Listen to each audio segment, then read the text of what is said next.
Maulan araw, kasama na ang Metro Manila at ilang bahagi ng Luzon na asahan.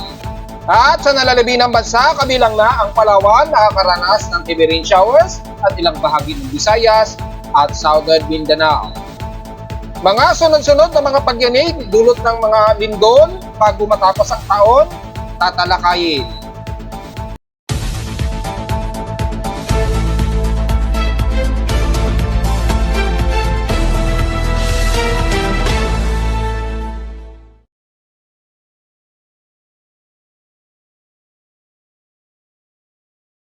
Hello, good morning mga folks. Welcome po muli sa ating Daily Weather Bulletin at Analysis para sa araw ng Sabado, December 28, 2024. Ang oras natin po sa umaga, alas 10:57 na ng umaga. Maulan po ang naging umaga natin ngayon at ang ngayong magtatanghali dahil sa bunsod na mataas na saturation ng water vapor at dahil na rin sa salubungan pa rin ng easterlies na nagsasaturate dito sa bahagi pa rin ng Luzon dahil pa rin sa patuloy na pagsalubungan ng ating hanging amihan at easterlies. Kaya mataas po ang concentration ng water vapor na nagbunsod po ng pag-ulan dito sa bahagi pa rin ng Luzon, especially dito sa Metro Manila. Wala naman tayo naitala na lightning strikes. According sa aking lightning detection system, wala naman masyado dahil mababa yung heavy conductivity ng himpapawid dahil sa sobrang lamig na po ng paligid. So hindi masyado tayo nakaka-detect ng lightning strikes. Maaaring meron pero karamihan bandang baybay nito o malayo sa pinaka-landmass ng bansa. Base na rin sa ating Doppler radar imagery, courtesy o Pag-asa, kitang-kita po ang at least mga light drizzle rains. Gaya na ating forecast sa mga nakarang araw, asahan po natin na tuloy-tuloy po tayo makakaranas ng mga light drizzle rains. So, nakikita natin sa pinaka-Doppler radar imagery. Malawak po yan at hanggang sa bahagi pa rin ng Aurora region at ilang panig pa rin ng Quezon province at Bicol region na makakaranas sa mga ilang kalat-kalat pa rin ng mga pag-ulan nitong halos maghapon. Sa ibang panig naman sa ang bahagi pa rin ng Palawan nakakaranas ng mga kalat-kalat din pag-ulan, mga ilang moderate and to some heavy rain showers ang patuloy na umiiral. So mag-iingat po sa mga pagbaha at ilang bahagi pa rin ng bansa, especially sa bandang Visayas pa rin. Bunsod pa rin ang malawakang intertropical convergence zone na nag-i-engulf hanggang dito na nga po sa halos buong Visayas area na umaabot na yung lawak ng intertropical convergence zone. Nakataas ngayon ang thunderstorm watch according sa data PD Pag-asa sa ating dashboard. Since 10 o'clock AM, ang bahagi pa rin ng buong Metro Manila at Calabarzon area. So alam na po ninyo ang areas na yan within 12 hours. Well, inuulan nga po tayo. At dito nga po sa amin sa Caloocan, nakapagtala kami ng 15.3 mm na total rainfall at maaaring madagdagan pa yan. Depende na lang sa tuloy-tuloy na pag-uulan. Dahil hanggang ngayon, may mga light drizzle rains pa rin kaming umiiral. Parang wisik. Sa may bandang Visayas naman ay nakataas din ang halos buong Visayas area. Kabilang na nga ang Palawan. At mula sa Occidental Mindoro o Oriental Mindoro, Iloilo, Guimaras, Antique, Capiz, Aklan, hanggang Leyte. Samantala sa lowest temperature na itala na accurate station kaninang 9:42 AM lang. So ngayong umaga lamang ito, nakapagtala pa kami ng pinakamababa na 23.7 degrees Celsius. Kahapon, medyo mataas-taas ng konti na nasa 32.8 degrees Celsius. Ang pinakamataas na namin na air temperature kahapon ito ng hapon at 1:20 PM. Meaning, mataas-taas ng konti ang ating heat index kahapon, maabot ng 42 degrees Celsius ang naging init pandama. Itatabi naman sa peak extremes in past 24 hours, nanguna ang Coron Palawan na may 33.2 degrees Celsius ang mataas na air temperature sa kanila at sa buong bansa kung ikukumpara. So halos pangalawa kami sa Caloocan na may pinakamataas na air temperature so far. Sa Baguio City naman ay nanatiling stationary, nasa 17.2 degrees Celsius ang pinaka-lowest temperature sa bansa. Disregard si Atok Benguet, alam na natin siya ang pinakamababa na talaga palagi. Sa Inulan naman, ang Tugigaraw nakaranas ng 106 mm na total rainfall.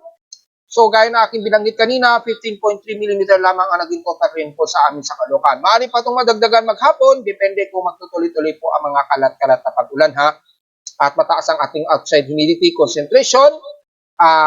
Kanina nga umaga, umabot na 96% yung aming outside humidity. So napakataas ng humidity sa paligid namin. Ngayon, nasa 88% at bumaba ito ng 1% since last hour. pero manatiling mataas ang aming atmospheric pressure o ating atmospheric pressure dito sa Metro Manila at ilang bahagi ng Luzon na nasa 1,013 hectopascals. Mabagal ang pagbaba nito since last hour. Samantala, ang ating high tide low tide status, minimum low pa rin tayo. So silipin natin kung anong oras ang maaaring itaas ito mamaya. So far ay aabot ng 1 meters. Mamayang gabi na po ito. Yan, mamayang gabi pa po na bandang at least pang around 8:58 or 7:58 p.m. Aabot ng 1 meter ang itataas. Manatili pa rin mang mataas ang alon. Well, kung sisilipin natin ang Global Forecast Assessment Monitoring para sa significant wave height po ang titingnan natin ay dahil pa rin sa malakas na amihan at easterlies ay manatili pa rin mataas ang alon, umaabot pa rin ng 4 meter ang taas, lalo na sa bahagi na po ng Nodo Luzon. At yan sa bahagi ng Kanluran ay delikado po pumalaot mula dyan sa bandang Zambales, pataas na yan ng Ilocos Norte, lalo na sa bandang Kalintaang Channels. Dito naman sa silangan ng Luzon, maabot ng 2.5 meters ang alon, and the rest hanggang sa may bandang Eastern Visayas ay maabot ng 1.25 meters pa rin ang taas ng alon. So magbabagong taon naman natiling malikot at napakalakas ang alon ng karagatan na umaabot hanggang 4 meters po. So delikado po pumalaot sa ating mga medium sea crabs yan sa bandang Kalintang Channels at kanlurang bahagi ng Luzon. At sa mga malilit naman na bangka, lalo na kapag papalaot kayo dyan sa may silangang bahagi nga po ng Eastern Visayas hanggang dyan sa may bandang eastern part ng southeastern Luzon area. So, delikado po pumalaot. Magtatagal ba yan hanggang mag-didisperas ng New Year? Yes, patuloy po. Dahil kung titingnan natin, hanggang December 29, December 30. So, hanggang December 29, so bukas po yan hanggang bukas ng Sunday. So, inaasahan na natin hanggang Lunes na yan. At hanggang disperas ng bagong taon, tuloy-tuloy po magiging mas mataas ang alon sa halos buong bahagi ng baybayin ng Luzon hanggang Southern Luzon. Kaya kung ngayon pa lamang ay delikado pa rin na pumalaot hanggang siguro magdidisperas ng bagong taon. So kung maaari ay wag mo muna tayong pumalaot, lalo na sa mga maliliit na bangka at sa mga tatawid ng Roro, lalo na sa may bandang diyan sa may bandang Sorsogon, patawid ng bandang Eastern Visayas sa may bandang Allen, if I'm not mistaken.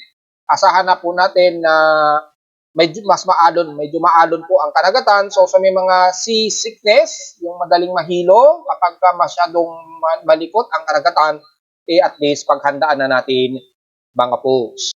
Sa Almanac ay sumikat ang haring araw kaninang 6:20 AM at inasang lulubog ito mamayang 5:35 PM. Wala po tayo, almost new moon na po. Hindi na po natin i-report yan, yung moonrise and moonset. Pero makikita natin ang elevation pa lamang niya ay nasa 42 degree altitude yung elevation ng buwan. So, pero hindi na natin halos makita yan. 7% na lamang yung kanyang 1% illumination. Sa ating local weather outlook para ngayong Sabado, hanggang bukas na po yan, ang huling Sabado at huling linggo ng 2024 ay magiging maula pa rin at asahan pa rin ng mga light drizzle rains, lalo na dito sa bahagi ng Metro Manila. 65 to 70% ang chance ng pag-ulan halos maghapon yan at ilang panig ng Luzon. At dito naman bukas ng linggo ay ganun din halos stationary. Pero ang chance na pag-ulan, 58 to 60% chance of rain. So, typically, mga light to drizzle rains ang maging madalas. Mga ilang moderate naman ang iiral sa bandang Palawan pa rin at ilang parte ng Visayas at Mindanao. Dulot pa rin ng malawakan na trough ng intertropical convergence zone. Sa lowest temperature expected, maglalaro 27 to 28 degrees Celsius. And the lowest temperature expected ay maglalaro sa 24 degrees Celsius. So, diretso po ulit tayo sa ating ginagamit na satellite imagery. Makikita po yung mga taas na heavy rain potential sa halos buong Palawan area, lalo na sa bandang Puerto Princesa. Ingat po sila dyan dahil nasa heavy rain potential po kayo dyan. Probably hanggang violent rain showers po ang nararanasan ninyo at ilang panig ng Kalayaan Group of Islands. Inaasahan po ang ngayong hapon, tuloy-tuloy po kayo makakaranas ng heavy rain to violent rain showers. Ingat po sa mga pagbaha kung sakaling mga low-lying areas kayo dyan. Wala naman sa bahagi ng Luzon ay patuloy pa rin tayo ng mas mahamog Usually, mahamog at overcast ang lagi ng ating panahon, lalo na sa buong extreme Luzon. Hindi na natin isa-isahin yan at ilang bahagi po ng silangan ng Luzon mula Cagayan Valley at ilang bahagi ng Cordillera Administrative Region, Mountain Province, sa Apayao, hanggang Kalinga na yan, Quirino, at the rest ng Tugigaraw area. Magiging maunat tayo dyan, mahamog, dyan, madalas magiging mahamog, dulot pa rin ng tuloy-tuloy natin na amihan, tuloy-tuloy po yan hanggang sa New Year na po yan, tuloy-tuloy tayo makakaranas na yan at mahamog ang paligid, hanggang dyan na yan sa bandang Central Luzon. Sa may bandang Kalura naman, ay ganun din, magiging mahamog din tayo. Bagamat mga malilit ang chance ng pag-ulan, pumasok man ang chance sa mga light to drizzle rains ang magiging iiral. At dahil mahamog, ay asahan po na mataas ang water vapor sa paligid. Kita naman sa water vapor, mataas ang saturation pa rin ng water vapor dito sa halos buong bansa. At yung sea line ay namamagitan dito pa rin sa bandang southern part ng Taiwan at extreme Northern Luzon. Yan, kitang-kita po, ito po yung malamig na simoy ng amihan. Ayan, napakalakas po ang daloy. Tapos nakikita natin gamit ang ating CMS water vapor courtesy siyempre ng NOAA. Tapos kita natin. Kasi dito is hindi masyadong gloomy po ang paligid sa satellite imagery ng Himawari. So kung gagamit tayo ng water vapor ng CMS infrared wavelength, makikita natin yung pinakadetalye po hanggang saan yung boundary ng sea line. Ayun, pinaka-boundary. Nandito sa may bandang pagitan nga po ng Taiwan at extreme Northern Luzon. Nandiyan na yung pinaka-boundary. At dito, napaka-saturated na po ng paligid. Kaya asahan natin na mas gloomy tayo and very overcast po. So, pasumpong-sumpong magiging ulan. Bagamat nga po, sa binanggit natin sa bandang Luzon, ay mostly mahabog tayo dyan. So sa mga umaakyat ng Baguio, Benguet, yan, medyo dahan-dahan lamang dahil halos zero visibility po ang inyong daraanan. Siyempre, magiging maulan, mahamog nga po eh. So pag mahamog, mataas po yung concentration ng water vapor sa paligid o yung humidity. So minsan nagre-raindrop po yan at mga wisik-wisik na ulan. At kasabay din ng malamig na simoy ng hangin. So mag-jacket po at huwag masyadong magpalamig dahil uso ngayon ang allergy, sipon at mga pag-ubo dahil nga po sa ganitong klima ay madalas ang ating mga kababayan nakakaranas ng ganong kalagayan. So, hindi natin masyado isa-isa ng bahagi ng extreme na Luzon dahil halos ganun ang magiging lagay ng panahon ninyo dyan. At kung gagamitin natin ang NOAA satellite imagery ng Amerika ay kitang-kita naman ay mahamog lamang ang halos paligid. Mostly cloudy at napaka-overcast ang paligid. Pagdating dito sa bahagi nga po ng mula Nueva Vizcaya in the rest ng Central Luzon, yan, magiging maulap din kayo dyan. Overcast din hanggang doon sa bandang Pampanga, Angeles, hanggang Nueva Ecija na yan. Pagdating naman yung bandang Aurora Region at Isabela, nakakaranas kayo ng mga ilang light rain showers, mostly drizzle and some moderate, lalo na di sa bandang General Nakal at Infanta Quezon. Nakakaranas kayo dyan ng mga ilang light to moderate rain showers po, pagdala ng payong, at nakakaranas din ang Metro Manila ng mga malawakang pag-ulan. Pinakita na natin sa Doppler radar imagery ang nasasakop ng at least mga light drizzle rains, 0.5 to at least mga hanggang 1.2 mm ang inaasahang consecutive na rainfall accumulation. So, hindi naman malakas, pero madalas tuloy-tuloy ang mga buhos ng ulan. So, very gloomy tayo. Madalas very gloomy. At makikita sa satellite imagery, umaabot nga po sa hanggang bandang Bulacan, San Jose del Monte, papasok na yan ang bandang May Kawayan, Bulacan, Valenzuela, and the rest ng area ng Hilaga ng Metro Manila. So, maulan ang Quezon City, kabilang na dito sa amin sa Caloocan, at asahan din ang maulan sa ilang bahagi ng Manila o City of Manila, and the rest pababa ng bandang Las Piñas na yan. Mula naman sa bahagi ng Calabarzon, syempre magiging maulap din kayo dyan at kitang-kita naman natin sa pinaka-satellite imagery. So magpapalit tayo ng wavelength, ng color. Ayan, mula sa pinaka-ABN color natin, yung average, ay makikitaan ang maulap na o very gloomy ang paligid ng Calabarzon area. Magkaroon din kayo ng mga pag-ulan, typically mga ilang light drizzle rains din, hanggang dito na sa buong bahagi na po ng Quezon Province. Kabilang na ang bahagi ng Bicol Region, magiging maulap din kayo dyan, nagiging overcast din kayo dyan, so asahan ang mga ilang light drizzle rains din ang mga pag-ulan. Hindi naman nakikitaan tayo na umaabot ng malakas na heavy rain showers dyan, pero asahan ang mga tuloy-tuloy ng mga light drizzle rains sa buong Kabikulan. Di na natin masyado isa-isahin. Lalo na dito sa bahagi nga po ng area ng Sorsogon at Legazpi. Yan, nakikita natin, mga light drizzle rains lamang nakikita natin and the rest ng Eastern Visayas. Sa bahagi naman ng Mimaropa, magiging maulap muna ang parte ng Mindoro. So, magiging maulap pero asahan din ang mga light then some moderate rain showers na nagpapangabot, lalo na sa bandang kalurang bahagi ng Occidental Mindoro. So magiging very gloomy rin tayo dyan at asahan din ng mga ilang light and some moderate rain showers. Pagdating na lang ng Palawan ay makikita natin ay napakagrabe ang mga pag-ulan ng umiiral ngayon sa buong Palawan area mula El Nido, the rest ng Puerto Princesa hanggang dito na sa may bandang Brooks Point hanggang Batarasa at Malabang. Moderate to violent rain showers po umiiral sa buong Puerto Princesa. Ingat po sa mga pagbaha at wag naman sana magkaroon ng pagguho ng lupa since pagkakalam naman natin ang Palawan ay matitigas ang mga bato dyan.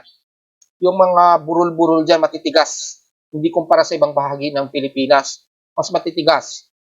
So medyo worry lamang sa mga turista dahil kapag maulan po, napaka-aggressive po ng mga buhaya ngayon dyan sa Palawan. So medyo alisto po tayo dahil may mga nadidisgrasya na po tayong kababayan na nadadali po ng mga buhaya. Kapag maulan po sa bahagi ng Palawan, mas aggressor ngayon ang mga buhaya dyan na naghahunting ng makakain nila.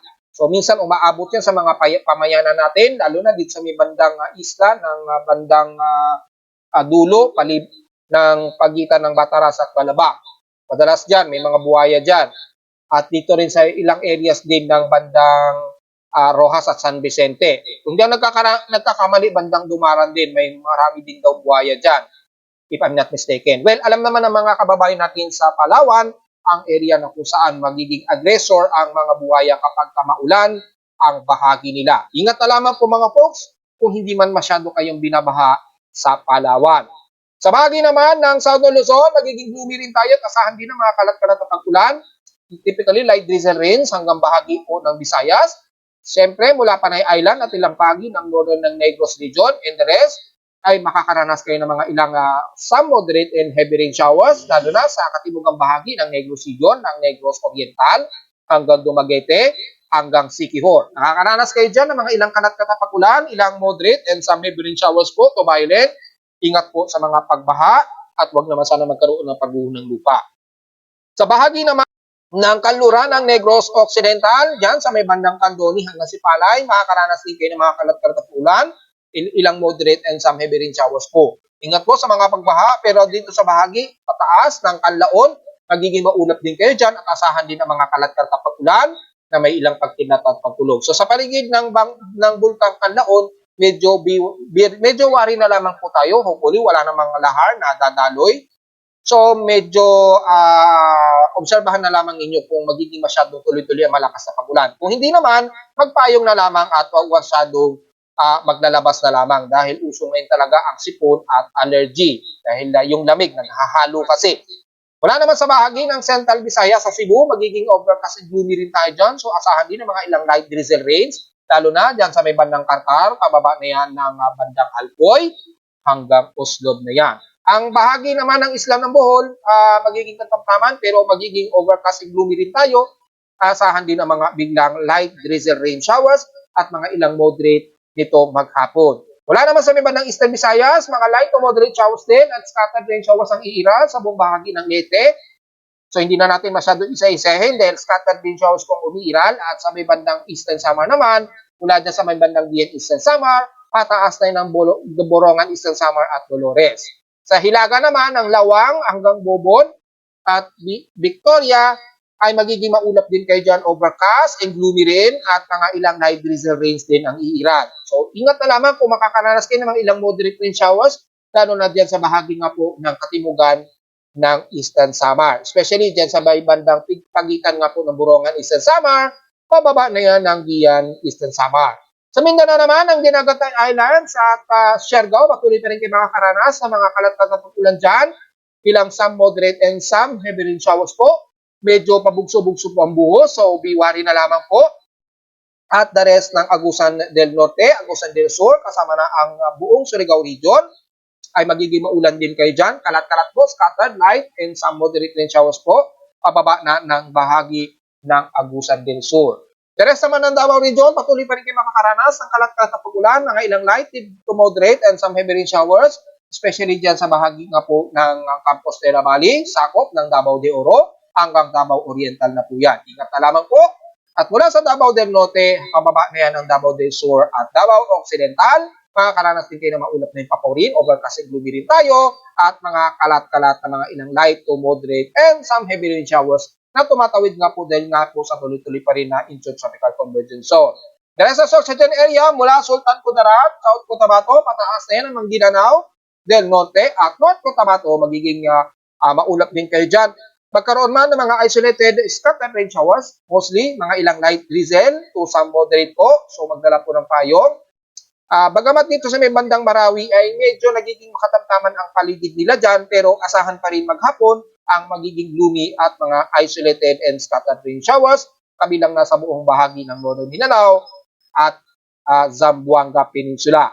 Asahan din ng mga ilang light to sa moderate showers ang iira sa buong Zamboanga Peninsula. Hindi na natin isa-isahin yan dahil very concentrated naman at sakop ang buong area ng Mindanao. So mostly, very overcast po at gloomy tayo ang magiging mas madalas na mararanasan natin sa halos nalalabi ng kalupaan ng bansa.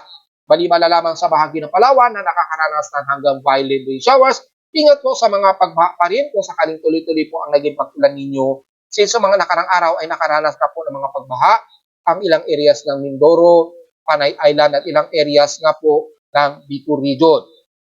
So patuloy po tayo hanggang mag-New Year po yan ha, makakaranas tayo ng highly concentrated water vapor at mga pag-uulan at kalat-kalat ito mga po. So diretso agad tayo sa ating ginagamit na Tropical Cyclone Assessment Monitoring since wala naman tayong namamataan na anumang sama ng panahon. So tingnan natin yung concentrated ng ating West Pacific Basin. Ayan, nakatawid na po, nasa bandang Palawan na po yung high anomaly, kaya nakakaranas ng violent rain showers ngayon ang alos buong Palawan. Ingat na lamang po. At yung panibagong surface trap naman sa may bandang east-southeast ng Mindanao, di sa may bandang Indonesian Peninsula, may namumuo na naman na panibagong surface trap. Alongside pa rin yan ng Intratropical Convergence Zone. So hanggang mag-New Year po yan, patuloy pong makakaranas ng mga kalat-kalat na pag-ulan ang bahagi nga po ng Southern Visayas at Mindanao area ha, hanggang sa unang linggo na yan ng January 2025. Ayun, okay, nakita natin. Mataas po yung anomaly niya at nasa around more than 60% chance na po. So, depende sa pinaka-cyclonic circulation kung ito ay itataas as invest. Mula sa ating global spectral model, makikita natin ay hindi naman ganun ka-significant na magiging isang ganap na bagyo to o pinaka-aktibong low pressure area. Observe pa rin natin dahil kung sisilipin natin yung pinaka-wind convergence niya, kung sakaling mataas ang probability na maging isang invest, well, hindi naman masyado. Ayun, wala naman tayo masyado at napaka-scattered at napakababa ng probability na maging isang ganap na bagyo sa ngayon. So, probably magme-maintain lamang siya as surface trap alongside ng Intratropical Convergence Zone. Pero ang nasisiguro lang natin ay hindi naman o napakababa ng favorable ng area na kung saan mataas ang anomaly. Napaka-unfavorable naman siya yung vertical shear niya. So, lumapit man yan sa may bandang Mindanao, asahan lamang natin na trough lamang o trough surface na magbubunsod ng malawakang ulan at inaasahan mga moderate and heavy rain showers na naman ang iilan dito, especially ng Davao Region. Mula sa mean sea level pressure, kung sisilipin natin, wala nang din tayo nakikitaan na anomaly o anumang development. Yan, nasa 1,008 hectopascals Fahrenheit. At wala tayong nakikitaan na upward low convection o yung convectivity ng atmospheric pressure. So normally, wala talaga. At wala sa mga computer models, nanatili lamang na trough circulation o trough surface ang makikita natin dito. Wala masyadong tropical wind tayong namamataan alongside ng Intratropical Convergence Zone hanggang sa unang linggo nga po ng January 2025. Mula kay GFS, wala po. Kay ECMWF, ganun din. ITCC pa rin na magpapaulan sa bahagi pa rin ng Visayas at Mindanao hanggang Palawan. So tuloy-tuloy yan hanggang unang linggo ng January. Ganun din dito, wala rin. So halos walang significant tayo nakikita na tropical wave. So wala tayong masyadong komento sa anumang posibleng mabubuong tropical cyclone hanggang sa unang linggo ng bagong taon. Dito naman sa lagay ng ulat lindol natin, mukhang bago pa matapos ang December 2024 ha, nagkakaroon tayo ng mga detection ng mga malalakas-lakas na mga pagyanig ha, sunod-sunod. Mula sa ibang bansa, sa Kuril Islands ng Russia, dito naman sa yung bandang isla ng Southern Japan, at dito din sa atin sa Pilipinas ay may mga pagyanig din tayong namataan. Ayan o. Mula kahapon, nagkaroon ng magnitude 6.7 yan sa may bandang Kuril Islands. Kahapon, i-post natin yan. At may mga ilang sunod-sunod na magnitude 4 plus at magnitude 5.0 na naitala. Since kaninang madaling araw to, mayroon mga bandang 2:45 o 44 ng madaling araw. Nagkaroon ng malakas na pagdinig. Kung pagbabasa natin sa data feed ni PBOX, mayroong magnitude 5.6. Dito yan sa bandang southeast ng General Luna, Surigao del Norte. So sa mga kababayan natin sa mga taga Surigao, alam natin, yanigin talaga ang area na yan dahil nung nakarang araw, nagkaroon din tayo ng magnitude 5.3 dyan sa may bandang Talacogon, Agusan del Sur. At nagkaroon ng moderate damages. Yumanig po ang mga ilang areas natin ng kababayan natin dyan sa Agusan del Sur. Ngayon naman, dito naman sa may bandang Surigao del Norte naman, nasa baybayin nito, magnitude 5.6 at may lalim na 58 km ang epicentral depth. Eksakto 2:42 AM ito naganap. Ayun, no? So, at sumunod naman, isang magnitude 4.0. Ito, unang report ito ni PBOX, magnitude 5 plus ito. Pero dinigrade nila, so bumaba sa magnitude 4.9. Naganap ito kaninang 6:39 AM dito sa southeast ng South Tubian, Tawi-Tawi naman. So, medyo malayo. Malayo naman siya sa dulo ng Tawi-Tawi. Halos malapit ito sa may bandang Indonesian Peninsula sa Gorontalo o Manad, Sulawesi Peninsula. Halos malapit sa may bandang Sulawesi Peninsula. So, malayo-layo naman at nasa magnitude 4.9 lamang ito. Kani-kanina kasi nung unang yumanig ito, nasa at least magnitude 5 plus siya kanina. Pero dinigrade din kaagad ni PBOX sa magnitude 4.9. So after nyan, wala namang sumunod, pero marami-rami na kaagad yung mga minor earthquakes. So silipin po natin. Bago natin silipin, bakit dumadalas po yung mga pag-inig? Well, kung titingnan natin sa pinaka-international seismic network natin, mapapansin natin yung pinaka-Pacific Ring of Fire. Mapapansin ninyo, ayan dito sa may bandang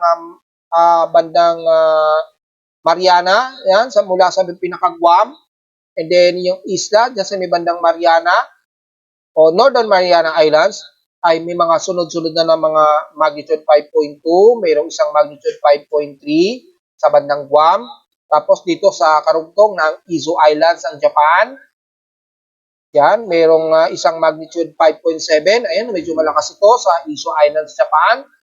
And then nagkaroon ng malakas na magnitude 5.3 dyan sa may bandang east coast ng Honshu, Japan. At nagtuloy-tuloy ang pagyanig. Nagkaroon nga po ng pagyanig sa Kuril Islands. Mabot ng magnitude 6.7. So mukhang mayanig po yung ating Ring of Fire. Kaya nagkaroon din ng sunod-sunod na pagyanig dito sa atin sa Pilipinas. So medyo worry po tayo dahil yung mga direction ng paggalaw ng mga tectonic plates halos pa kahilagang kanluran. Kung titingnan natin yung pattern. Pero dahil dito sa significant na to, halos ang gumagalaw nito, halos kakanluran ng galaw ng mga tectonic plates. Kung i-analyze natin yung galaw ng lupa. So maaring gumalaw at magkaroon din ng malakas na pagdinig dito. Bagamat dito sa bahagi nga po ng west portions ng Ilocos Sur, medyo kumalma naman siya. Medyo kumakalma, pero biwari po dahil tuloy-tuloy pong gumagalaw po yung pinaka-thrust na subduction plate dyan ha. Dyan pa rin sa may bandang Santa Catalina, Ilocos Sur. So medyo obserbahan natin yan. Dahil gumagalaw po yung bandang kanluran, maaaring ma-push up o ma-push through yung tectonic plates dito sa may Manila Trench. So mag-ialis tayo anytime, bagamat hindi natin actual na na-predict o kailan yung actual na paglindol, at least may idea kayo just in case magkaroon ng malakas na pagyanig. So, silipin natin yung total acres natin bago man lang matapos ang taong 2024. Mula sa ating historical earthquakes for the month of December 2024. So sa mga magtatanong kung ilan na ang total earthquakes natin mula January hanggang December 28, 2024. Yan, i-move out natin. Sa total of 13,162 na po. So baka matapos ang 2024, nasa mahigit 13,000 ang magiging total earthquakes natin. Yan ay between magnitude 2.0 pataas ha. Hindi natin isinama ang magnitude 1.0 dahil may tuturing ko kasi yan na mga man-made earthquakes lamang.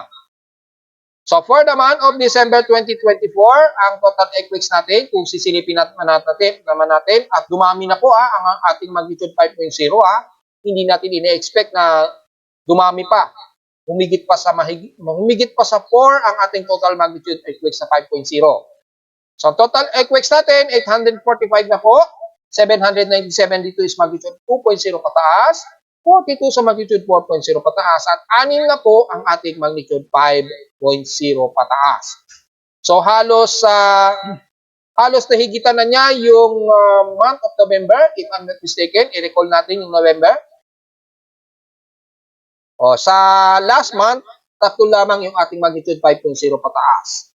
Ngayong month of December, ay nasa 6 po ang ating magnitude 5.0. So nahigitan niya yung lindol nung nakaraang buwan ha. Hindi natin inaasahan, magtatapos na po ang taon, humabol pa at nadagdagan pa ang ating magnitude 5.0 pataas. Bagamat nadagdagan, wala naman tayong magnitude 6.0 na naitala sa ilang areas ng Pilipinas so far. So nasa total of 845 na po ang ating earthquakes ha. So mukhang hahabol pa. Mukhang nahigitan na niya yung total earthquakes last month ha. So tingnan natin kung aabot pa yun ng mahigit sa 900 total earthquakes bago mag-New Year. At narito naman ating 3-day weather forecast para sa huling Sabado ng December 28, 2024.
At hanggang dito na lang po ating daily weather bulletin at analysis para sa huling araw o huling Sabado ng December 28, 2024.